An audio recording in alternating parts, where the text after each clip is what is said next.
yesterday at the Belvedere apartment complex on East Mossy Oaks Road. Detectives say she had gone to the complex to help a friend leave an abusive relationship. Authorities are looking for this man, Dimitri Humphrey, last seen driving a white Jeep Wrangler with Texas plates, the number TFN 4278.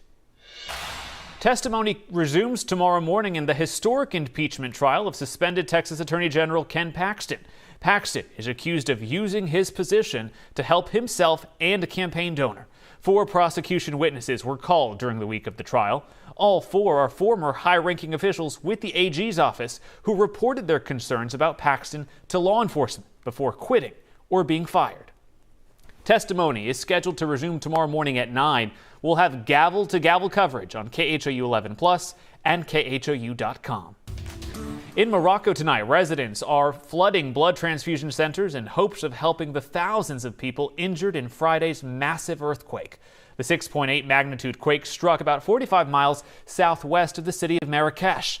More than 2,100 people were killed, but authorities feel that death toll will certainly rise as they search remote mountainous areas. A team of Texas Children's Hospital staff is saving lives around the world. This summer, the team went to Bolivia to perform open-heart surgeries for children in need. Our Troy Klesch shares the story from a doctor who joined the medical mission trip and is grateful to give back. After the 10-day trip from Houston to Bolivia, I think it's definitely a sense of pride. Dr. Bashir Ahmed is an intensivist at Texas Children's Hospital, helping change the lives of children ages 3 months to 13 years old. A lot of these kids may not survive beyond another year if we weren't able to provide some of the interventions there. And if we don't do some of these interventions, they face kind of long-term chronic illnesses. Part of the team made up of doctors from all around the country, 13 people from Texas Children's who performed 25 procedures for families in need. The patients that we end up choosing are families that wouldn't be able to afford these procedures. The nonprofit Heart Gift assembled the team to send to Bolivia for the 15th year. Congenital heart disease is a big problem in countries like it that don't have access to the staff or the facilities who can treat it. Dr. Ahmed remembers the interaction with the mom whose son got some help. He was 16 months of age, and for her to just kind of see that and say, it's so amazing that after this procedure he's got enough energy to finally walk. With his heart disease, he just didn't have the energy. It's a trip he looks forward to, and he doesn't take the work for granted. I think whenever we start out our medical career, that's one of the things that I think a lot of people focus on is his ability to give back. And so it's highly rewarding to be able to give back in an underserved area. In Houston, Troy Klesch, KHOU 11 News. Well, you saw it here on KHOU 11. The Texans go down in their season opener, losing to the Ravens today in Baltimore, 25-9. The first half was close, but Baltimore pulled away in the third quarter and never looked back. Texans rookie quarterback C.J. Stroud wasn't bad in his NFL debut, completing 28 of 44 passes for 242 yards. The Texans take on the Colts next Sunday at home. To the weather now. The big headline today, less humidity, and you could really feel the difference, especially early this morning.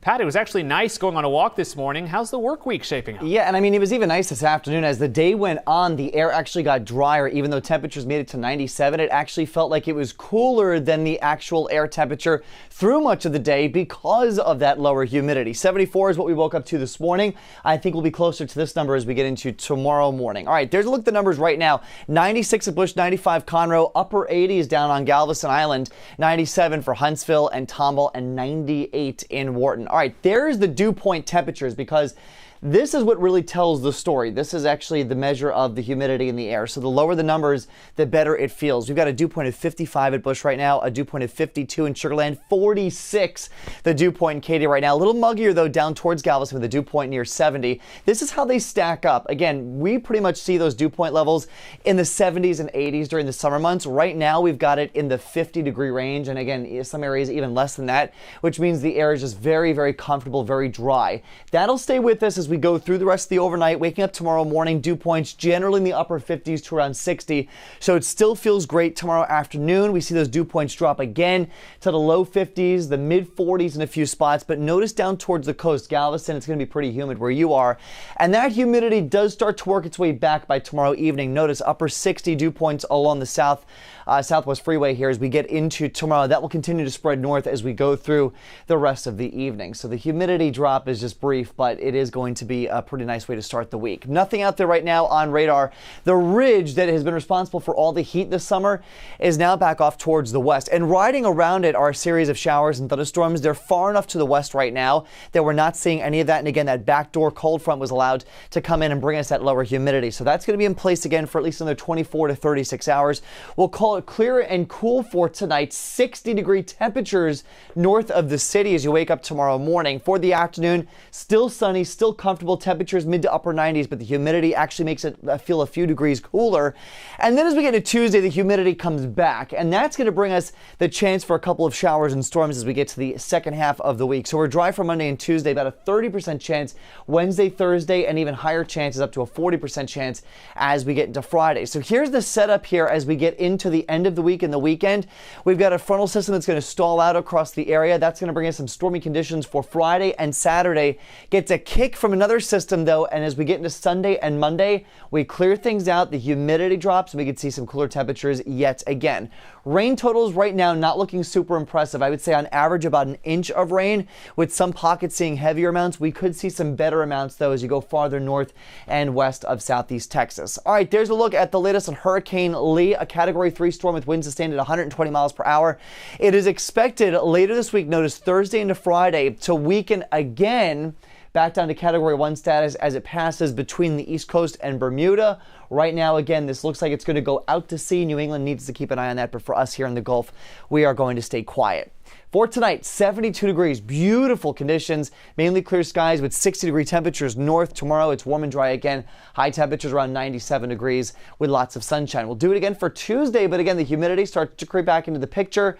And then by Wednesday, we'll have enough humidity to see some showers and storms pop up again.